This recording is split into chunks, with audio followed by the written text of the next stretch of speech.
dahil sa magandang araw na ito at sa safe na pagbiyahe ninyong lahat papunta dito sa The Hague, Netherlands. At syempre, dahil bumiyahe kayo papunta dito, ay mag-ingat kayo sa biyahe ninyo pauwi lahat sa inyong mga tirahan mamayang hapon.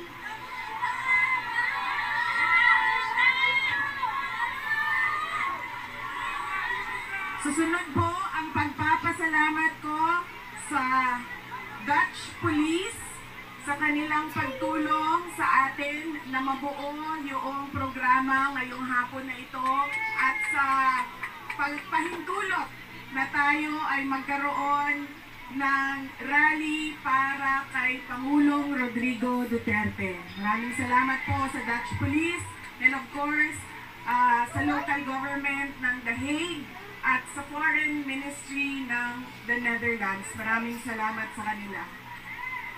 Ang